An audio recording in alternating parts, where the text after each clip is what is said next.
So the other day I went and got my taxes done. So he asked me like, why did you decide to do YouTube? And I feel like I've talked about that in the past, but I don't know that I've done it lately, and the channel's grown a lot. So I figured, let's talk about it.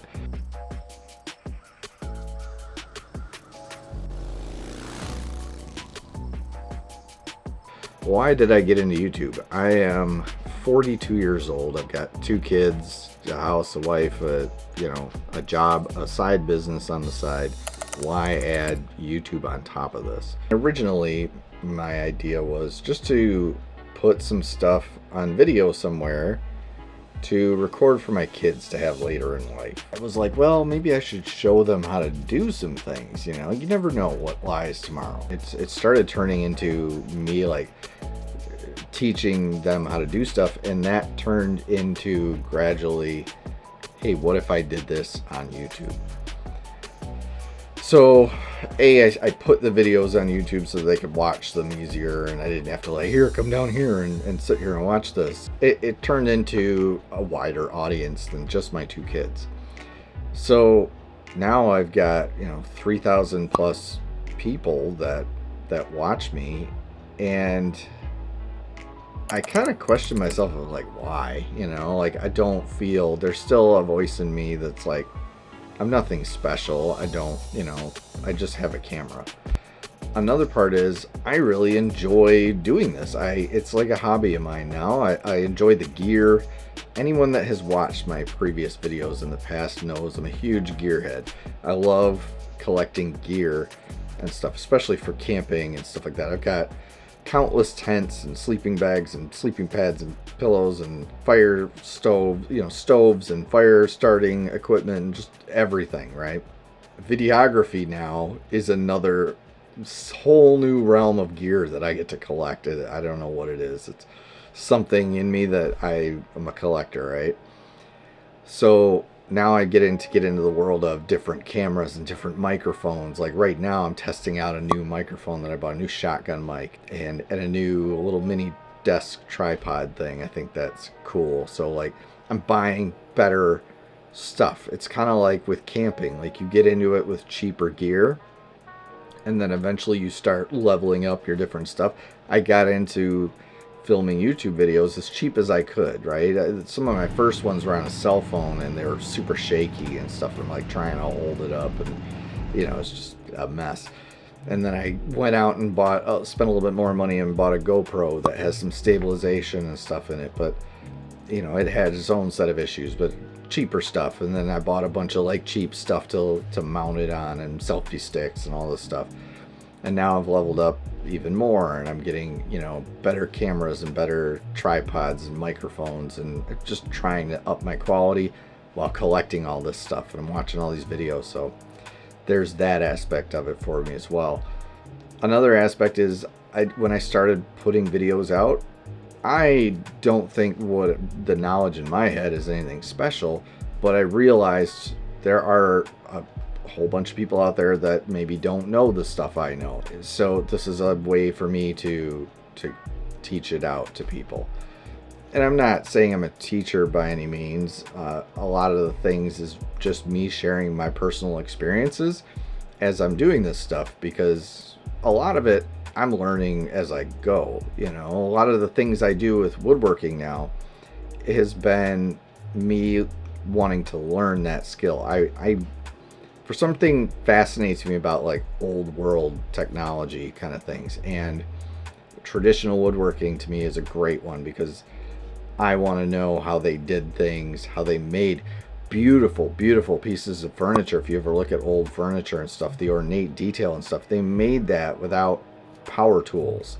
They made everything by hand back then, and I wanted to learn how to do that, learn all those different techniques. So I got into woodworking, and I've learned a lot over the years, but at the same time I'm still learning, so I'm sharing those experiences out, whether that be considered teaching or not. It's just me sharing my personal goals and my personal ambitions to learn stuff. And the last part is I really have become addicted to this. I enjoy this. This is fun for me. Like planning out a shoot now, or planning out a subject on a video. Like this one here, totally unscripted, so it's probably all over the place. But like recent videos lately, I enjoy like the planning stage and searching for that perfect music that goes with it, and planning out different shots, and planning out, well, you know, what am I going to say about things. And the product research, I think, is really cool too. I've really enjoyed digging into like these products and stuff that I'll review. I don't just review them to review them. There's a ton of them that I get emails from that I'm just like, no, that's not for me. I'm not interested. In other stuff, if it strikes my interest, I don't just review it kind of raw, even though it looks like I'm unboxing it for the first time. I'm messing with that piece of gear for a while. I'm putting it through its paces before I bring it to you, because I don't want to recommend something and then you get it and it's a piece of junk, you know. Like, I'm going to review something from all different aspects of whether that's cost effective or expensive, or you know, if it's going to be worth it, or if it's just cheap and it'll last a couple times around or not, you know. Part of that's the Harbor Freight thing, right? Like Harbor Freight is viewed as this cheaper, you know, cheaper, lesser quality type of products. But from what I've used them for so far in my average use, I haven't had a problem with them. I feel like they're good quality tools, and a lot of them come with warranties now and stuff too. That's kind of unbeatable. It's good stuff. Now, do I recommend it if you're a professional in that field? Like if you're a professional mechanic, do I recommend you going out and buying all your Harbor Freight tools from there? Probably not, because if you're using them constantly every day and you're just beating on them hard, they're going to fail. Like all tools eventually will fail. Even Snap-on stuff will fail. But, you know, do you want it to fail more often than another? You know, so do I think it can hold up to professional Snap-on tools? No, but the average person, which I'm speaking to through my channel, the average guy sitting at home working on the weekend on a project or on his car or his bike, or building woodworking or whatever, he doesn't need those thousands and thousands of dollars worth of tools. He needs some entry-level stuff to get into it, see if he likes the hobby, and move on. You know, and like I said, just like with gear, you can level your tools up as you go.